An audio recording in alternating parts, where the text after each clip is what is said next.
Dum, dum, dum, dum, doo, doo, doo, boom, dum, dum, dum, doo, doo, doo, doo. Hello and welcome, everybody, to another episode of the Hopeful Romantic M.A.N podcast. I'm your host, Mr. Dropping Dimes, aka the Hopeful Romantic, aka the feminist who's showing his tendencies. And I'd like to welcome everybody and say thank you for joining me tonight. I'm in a particularly good mood because my Jets won. My Jets,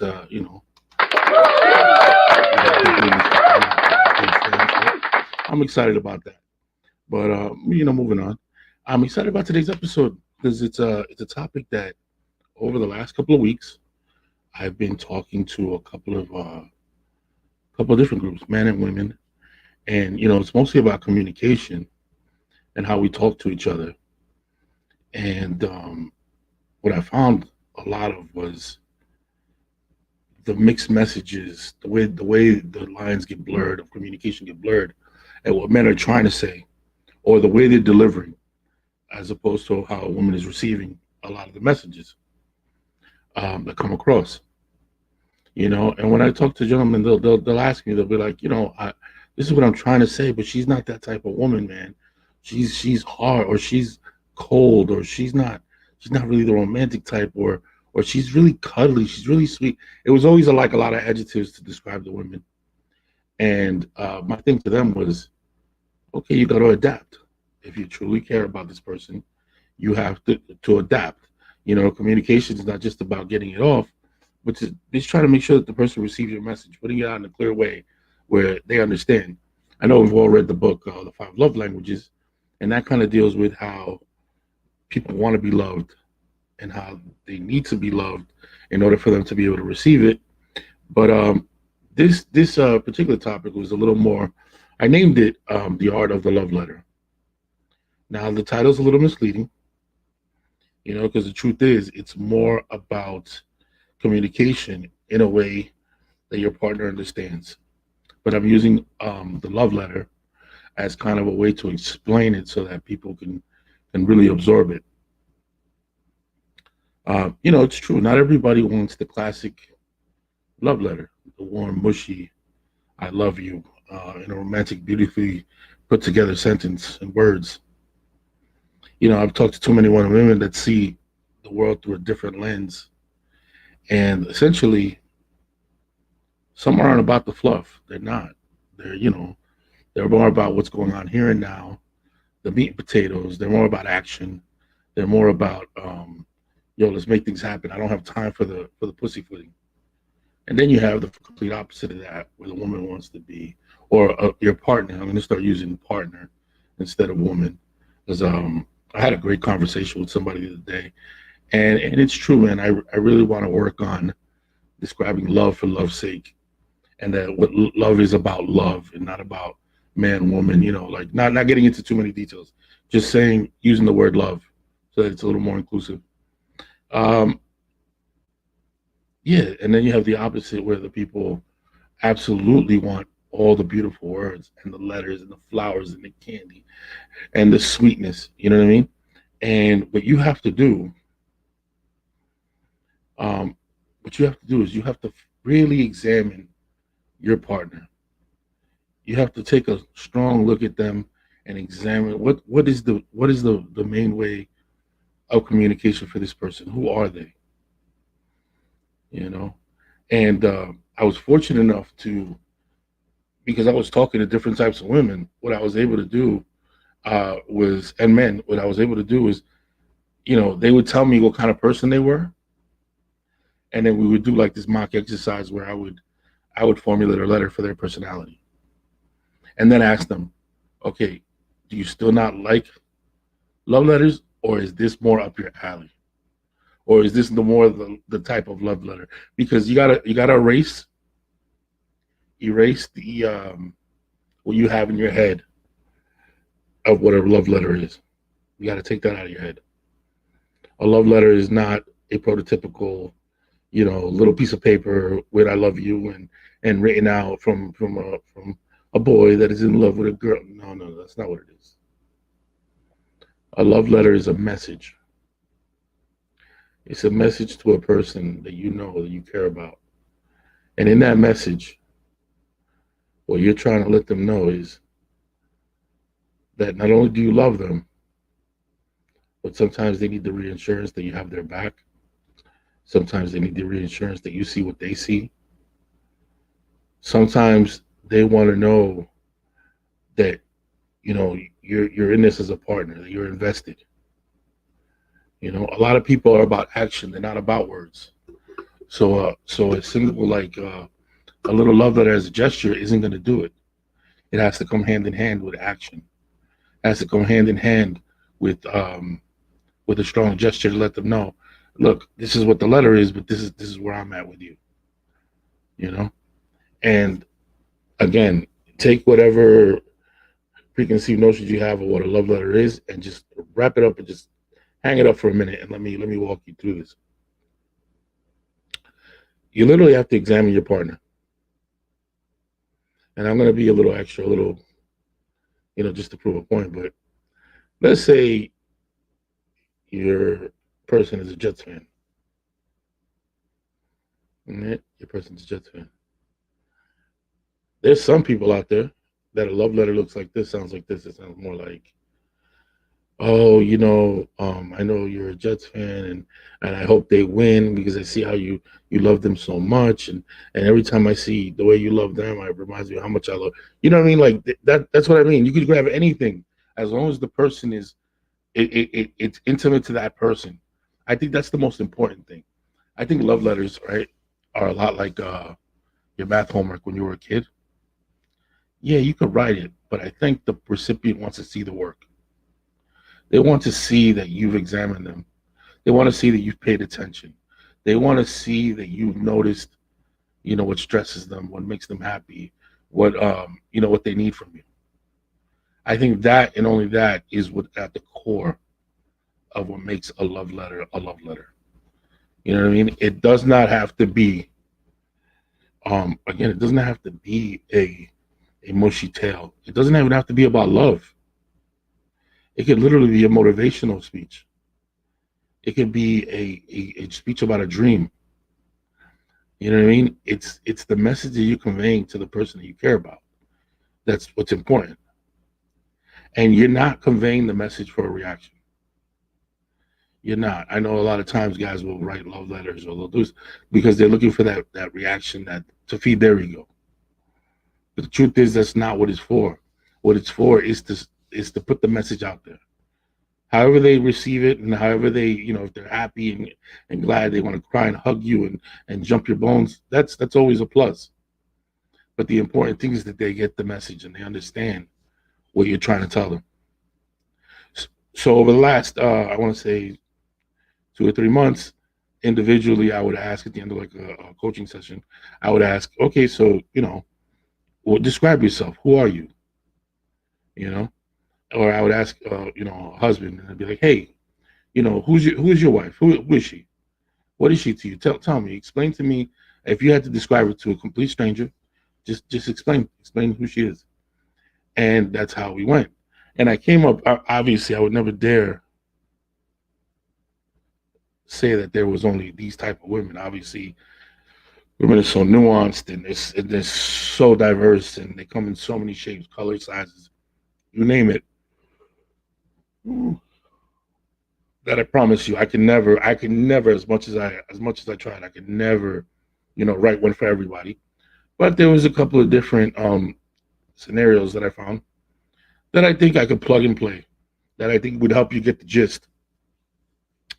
At the end of this, I'm also gonna go tales from my online dating nightmares. I have 2 stories that I want to share from dating online. It's hilarious. At least I thought it was hilarious, and I hope you enjoy them. Um, I'm going to share with you some of the nightmares and just how wild the online dating world can be, and some of the stuff that's happened. I think you'll get a kick out of it. So back to the love letter.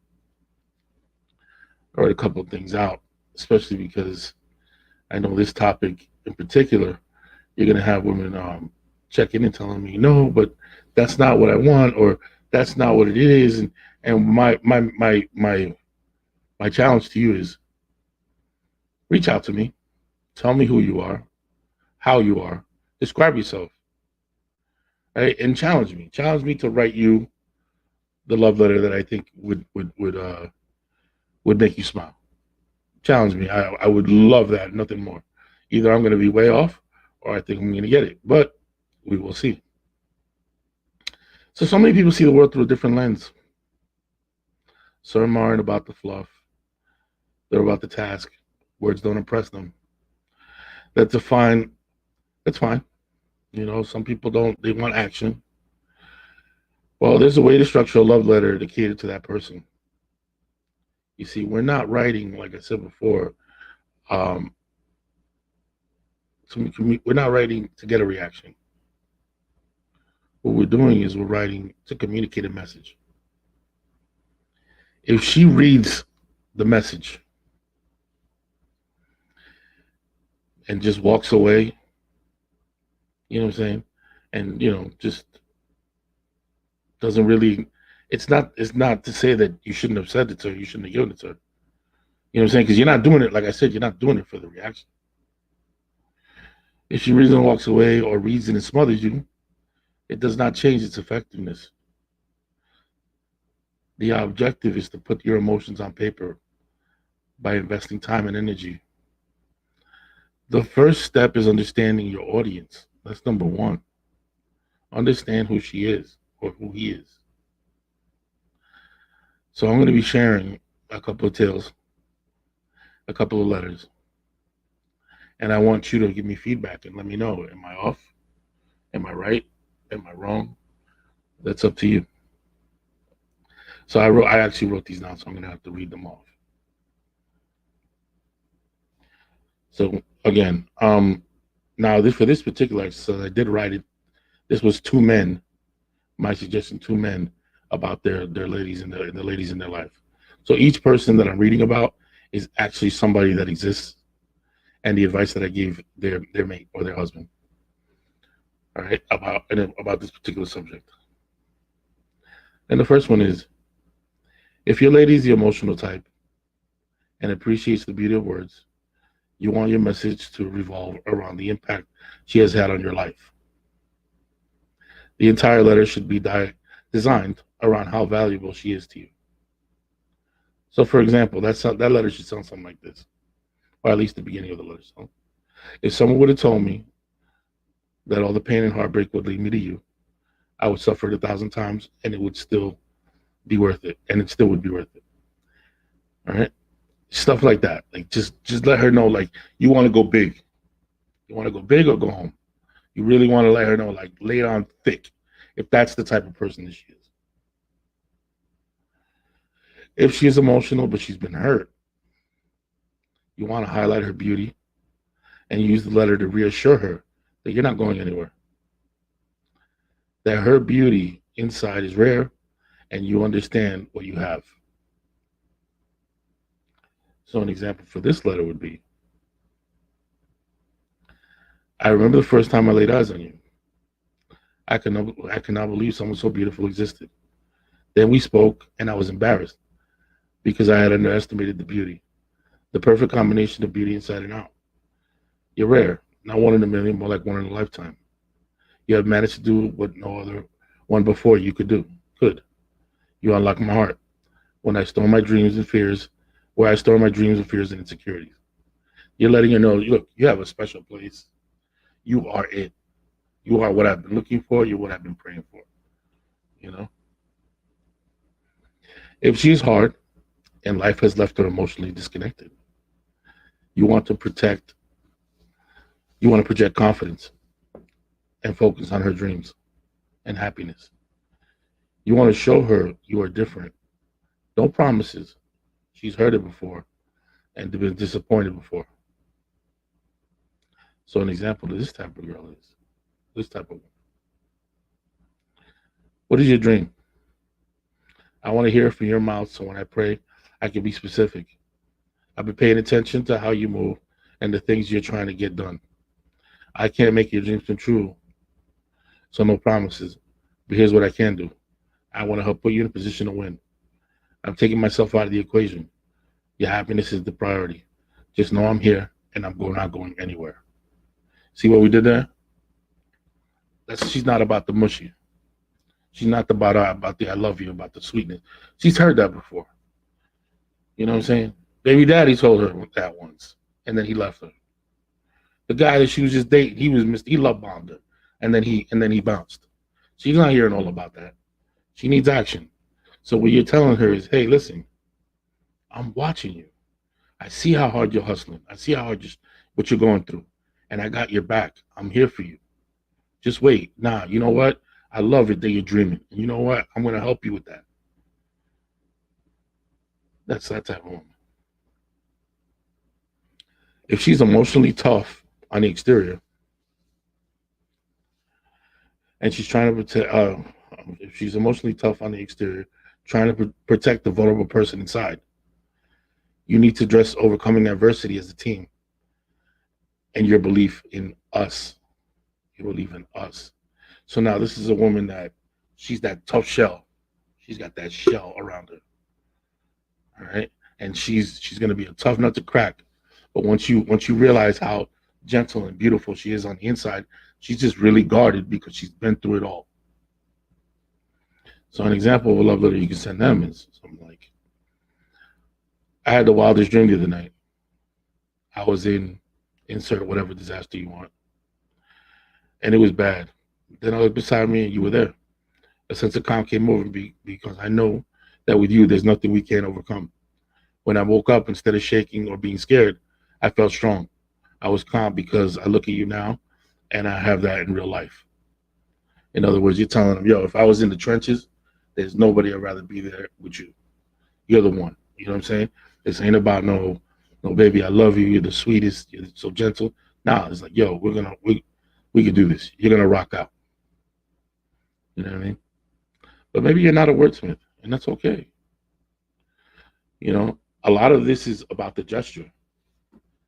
A lot of what I'm talking about today is the fact that you took a few minutes out of your day,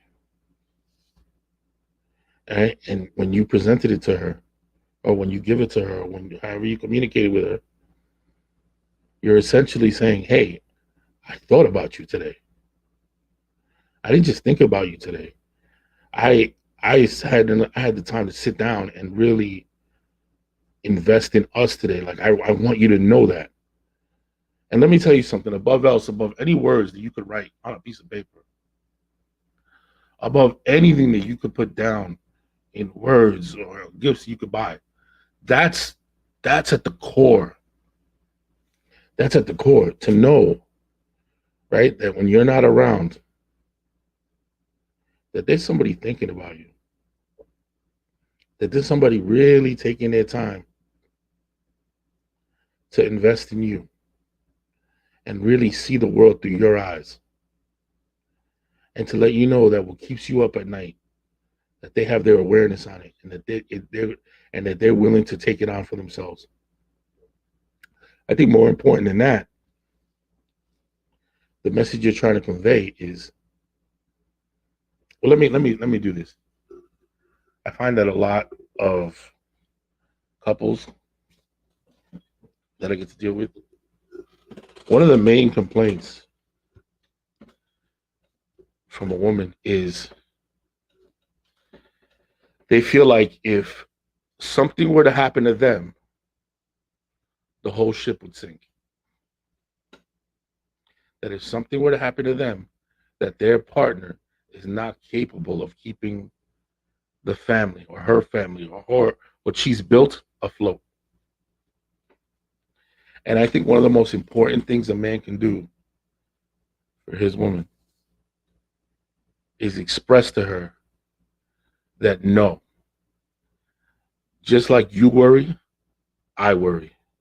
And the things that you think are important, I believe they're important too. And you know this thing that we have, just like you would give it all away, you would give your life to make sure that we're good. I'm laying mine down as well. Just trust me that I'm your co-captain. I am not just a passenger on this ride. And that's so important to reassure your partner.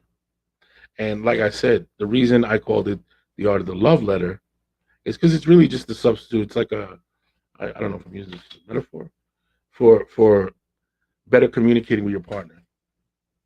It's a way of expressing that you need to study them. You need to see what keeps them up at night. I always refer back to my book, Shallow River to Deep Ocean. I named it Shallow River to Deep Ocean because men treat women like they're shallow rivers. The truth is, their emotions run deep like the ocean. And the truth is, we know as much about the ocean as we do about the surface of the moon. So when she's sitting next to you at night, right, you guys had some pillow talk and she's sitting there quiet at night, you have no idea how deep her emotions run, what worries her, and how stressed out she actually gets. Now, these aren't my words. You know what I'm saying? Like, I've interviewed one of the people that I've always leaned on, especially for my book or that I've done interviews, is one of my sisters, Ceci. And she was one of the ones that early on, when I first started this, that would tell me, she'd be like, no, listen, you have no idea. Like, I just wish men really understood how into our feelings we get when we get worried about things, the things we care about, you know what I'm saying? Like there's potential for a problem with something we care about. You know what I mean? Like I always say, men, it just seems like we have an easier time brushing things off, you know? And when you really examine your woman, you understand her. It's so funny because there's also a such thing as being overly positive. I know you're probably like, what do you mean overly positive? There's a such thing as being overly positive. Sometimes somebody comes to you with a problem, and because you're trying to calm them down and just let them know that you're like, oh, it's gonna be fine. Yeah, no, don't worry about it. And it almost comes off as dismissive. So you got to be careful, right, when you're dealing with her, not to be overly confident. Definitely don't be, don't contribute to the problem, but getting all sad and flustered. She needs you to have a backbone and step up. But on the flip side of that, she doesn't need you to be overly confident. She needs the confidence to come from a positive place, but she needs it to come from a logical place as well. Not everything's going to be just fine. You cannot tell her that when there's nothing pointing to the fact that everything's going to be just fine, because that actually adds to the anxiety. It doesn't help. It actually adds to the anxiety when you do that. You got to make sure that you walk that line.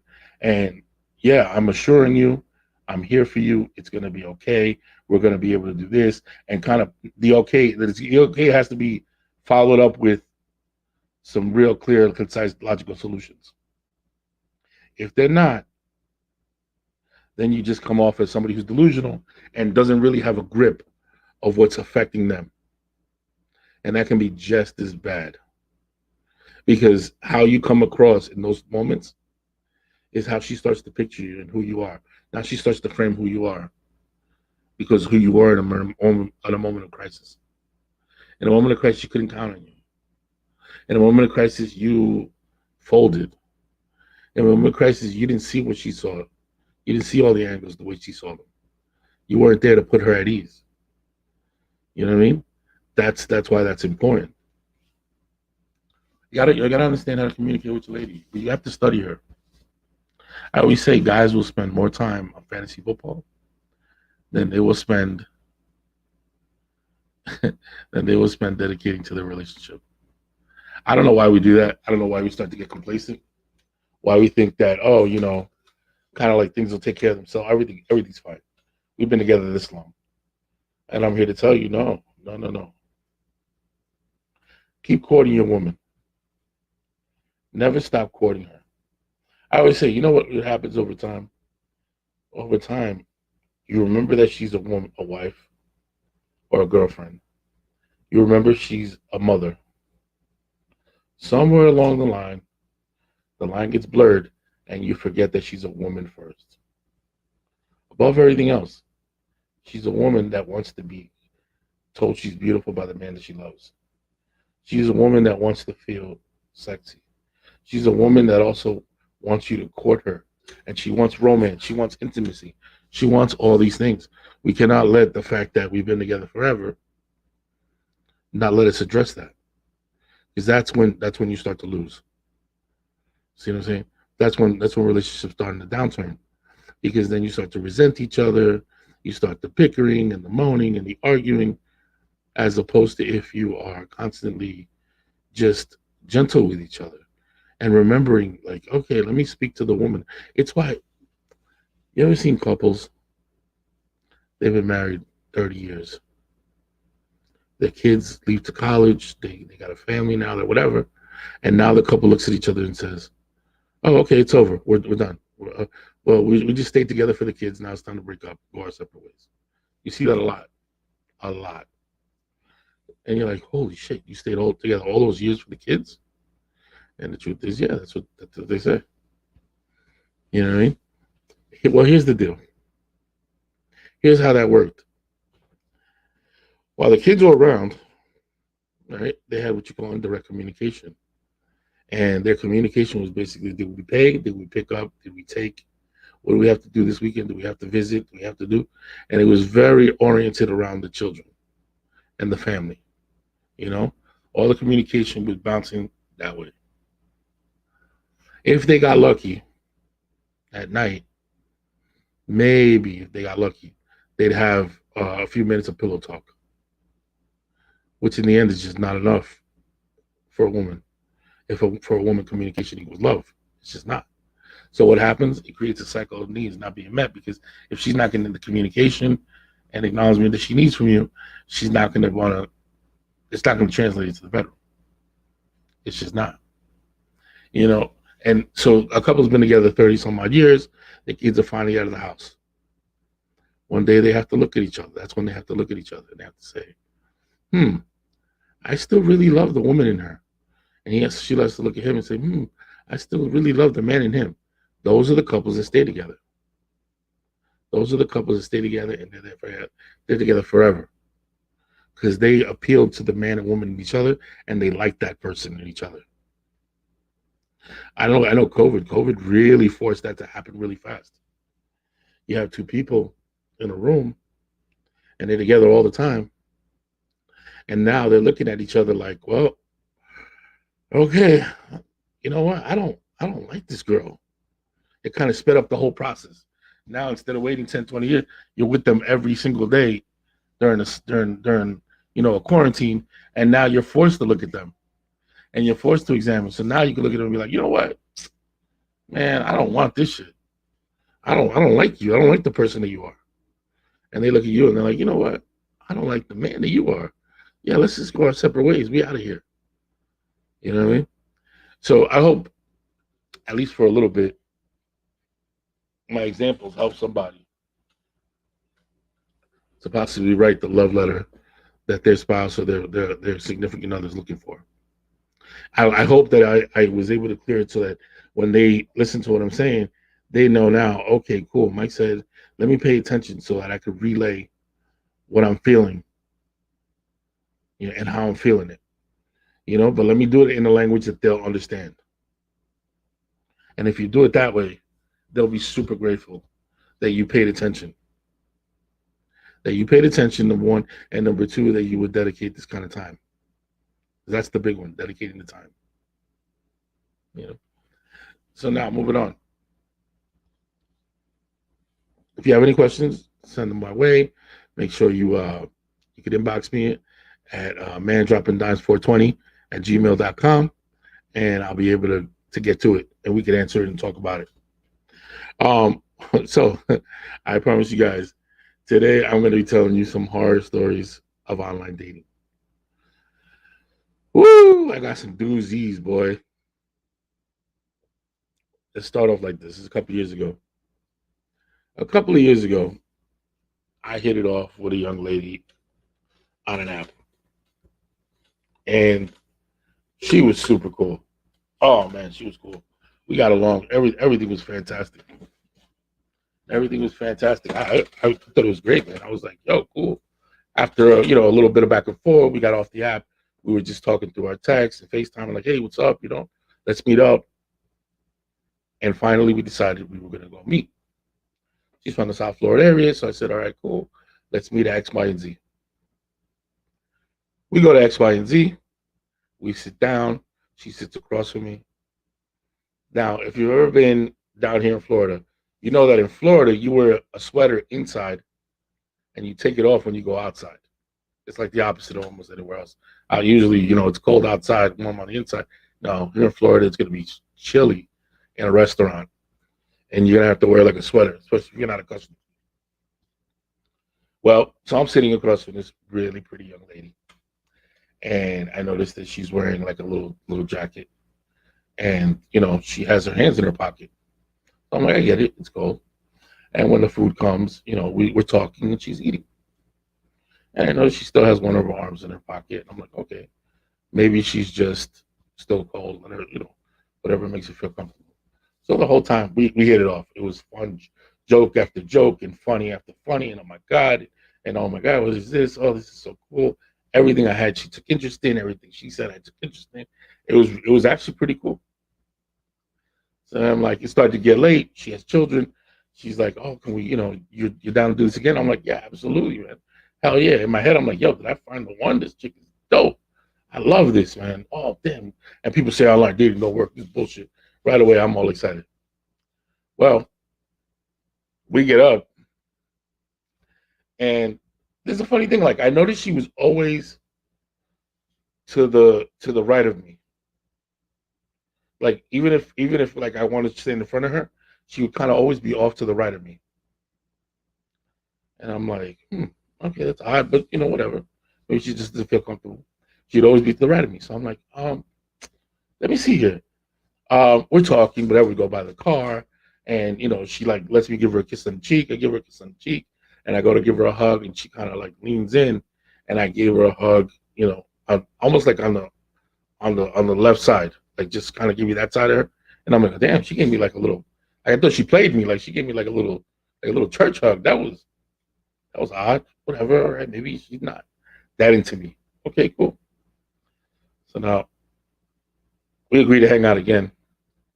And I noticed the same thing, but this time it's hot where we're at. And she still has the little jacket. And I'm like, why is she wearing a jacket? It's not. It's hot out here. So I mentioned it to her, and she's like, no, I'm good. I'm comfortable. I'm like, oh, okay. So now we were, I believe it was at David Buster's, and we're shooting hoops, right? And she's got a mean shot. She's shooting, and she's lefty. She's shooting with this one arm shot, ching, ching, ching, making them. I'm like, oh shit. So I'm shooting, and I'm missing a bunch of them. And in one of those, she turns, and she just grabs me like with her left over the shoulder, like, and kisses me on the cheek. And I was like, oh wow, that was sweet. That was real nice. So we turn, we lock eyes, and I go, and I went to hug her, and she jumped. And I'm like, oh, I fucked up. Maybe I made a move too soon. What's wrong with me, dude? Oh shit, I'm being so hard on myself. And she jumped. I'm like, oh shit, you're all right. She's like, no, no, no, I'm okay. I'm okay. I'm all right. No, I was like, oh, I'm so sorry. I didn't mean to. She's like, no, no, no. You read right. I just, it's me. I'm sorry. I'm sorry. I'm sorry. I'm like, oh, okay. Left it alone. So now at the end of the night, I walk her back to her car, and this time, like we're looking at each other, and she makes it clear to me, like, yeah, reach in, give me a kiss. So I'm like, all right, cool. So when I reach in to give her a kiss, I don't know what she was used to, but I like to hug. I like to grab and with a hug. So when I do that, I felt her tense up again, and I'm like, whoa! But this time, when I went to hug her, my left arm reached over her, but then my other arm, what was it? Yeah, she was. That's what it was. This arm, my right arm reached over and grabbed her, and then when I went, my left arm, it just slid down, and I'm like, whoa! What did I miss? Did I miss something here? What happened? Yo, as I slid, I realized, oh, she doesn't have a left arm. She doesn't have a left arm. Now, here's the thing about that. I was so into her, I didn't care. I did not care that she didn't have a left arm at that point. She was so dope. She was great, man. I was like, you know what? Whatever, bro. It don't bother me. Well, let me tell you something. She was so flustered by the situation. She was so upset about it. And I was like, huh? And she's like, no, no, whatever. Apparently, she had been out with a boyfriend before, and at first he started off real sweet about it, and then started, any chance he got, like, kind of throw it in her face, like to make fun of her, or like, be verbally abusive. So she right away triggered her, thinking that I was gonna be like that, and I'm like, no, I'm not. I did the best to try to convince her that no, it was cool. I really like you, even though I'm not gonna lie to you. I did feel like, hey, you don't have to lie to me. You know what I'm saying? Like, I felt a little bit betrayed, but I could see how somebody would want that to be private until later on when they can come out and let you know what's going on. You know what I'm saying? So you should have seen my face, man. When I reached and I felt nothing but air, I was like, oh, snap. This shit is crazy. But then the worst part about it is I got dumped by the girl with no arm. It wasn't like I'm the one being an asshole saying, no, I can't, I don't want to be with her. No, she just ghosted me after that. It was like, nope, nope, I'm not dealing with, I guess, anybody who knows up front that I have a bad arm. And that was crazy to me. I was like, damn, I didn't know that. I didn't, how am I supposed to know that? Story number 2. This one's a little funnier than that. Story number 2 is I went on a date with this girl a while back. And yo, again, hit it off. She was cool as shit, man. Yo, super cool, super dope. But she kept telling me, um, okay, I have something to tell you. Okay, you're not gonna get upset with me. Just what I do, I have something to tell you. I feel like I'm really starting to like you, and I wanna make sure you know everything. Now, here's the deal. Whenever if you've ever dated a girl with children and you're on the phone with her, she's gonna have to stop and be like, "Yo, I'm gonna have to whip somebody's ass. Everybody be quiet." Oh my god! Or have to like start checking the kids around if they're running around, or do something. Oh, give me a second. Hold on. Let me give her something to eat. Or there's always that dynamic. Time out. Hold on. Wait. Oh, give me a second. Okay, no. Let me talk to my baby real quick. Just stuff like that. I understood that. It's not a big deal. So we'd be on the phone, and she'd be like, "I'm gonna need y'all to just relax." Oh my god! Be quiet. You know what? Go to bed. Lay down. This is it. This is crazy. Knock it off. And I'd be like, okay, she's a good mom. That's good. That's good. She's on them like that. She's a good mom. Well, I want to say a couple of weeks passed. We hung out. She's again super cool. Now we're at the point where it's like, yo, let's see what's up. Let's take this a little more serious. We be like obviously like each other. The distance thing works because where you were at, where I'm at. So she goes, oh yeah, cool. So that night when we go out, she's like, all right, so if we're gonna do this, then I need to sit down with you and I need to clear the air and I need to tell you everything. And I'm like, oh, okay, yeah, what's up? Now at this point I'm a little nervous. I'm like, oh man, she's gonna tell me some reckless history stuff or something messed up. I don't oh man, this is about to ruin everything. Right? So she goes to me, she goes, okay, no. No, I just gotta get it off my chest. This is important. I gotta tell you. She's like, close your eyes. I'm like, okay. So I close my eyes. And when I open my eyes, she goes, I have something to tell you. I go, what's up? She goes, I'm a ventriloquist. I'm like, huh? She goes, I'm a ventriloquist. I'm like, what do you mean? She goes, yeah, that's what I do. Like, I have like a hobby where I'm a ventriloquist and I have dummies. And, I do shows and I perform with my puppets. And I'm like, get the hell out of here, yo. That's crazy. What do you mean? You do that? She's like, yeah, I do shows and stuff, and it's fun, and when the kids, and they love it. When I go around and I do it, it's cool. So she had like 5 different characters that she would do, and I thought it was adorable. And it was cool because I was like, wow, this is a world I have known nothing about. And she starts to tell me about like she likes to tell me, like, I call it inside baseball. She goes into the world of ventriloquism. And she starts to tell me how she's old school ventriloquist. She's not like these new ones that, they just go and buy the stuff. And then she's like, not me. I used to have to, make the dresses and whatever and formulate this and stuff it this way. And she goes through the whole process about why the way she does it is the old school best way. It's like a traditional way. And how she learned to throw her voice and she didn't know she had it as a skill. And I'm like, wow, that's pretty cool, man. I'm fascinated at this point. I'm like, holy shit, yo, this is pretty dope. Like, this is wow. Like, this is crazy. So moving forward, she's like, yeah, And now, mind you, she hadn't pulled out a dollar or anything. She hadn't done any of that. She's telling me about everything, and then all of a sudden,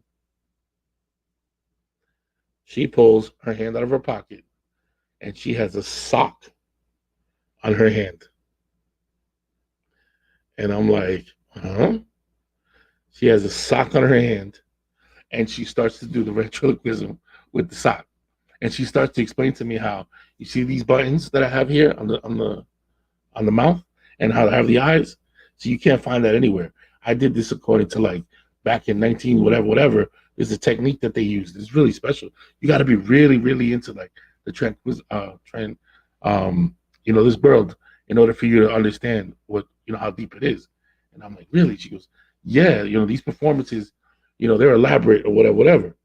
So I'm like, I'm completely like, yo, I'm in. I'm like, yo, cool, man. Tell me more. This is so dope, whatever. So she puts her puppet in her hand back in her pocket. Except now, whenever I ask a question, I hear something like this. And I'm like, what is it? She goes, oh, never mind. And she has a name for the sock puppet. Never mind. That's whatever. She needs attention. And I'm like, huh? This is her in her pocket.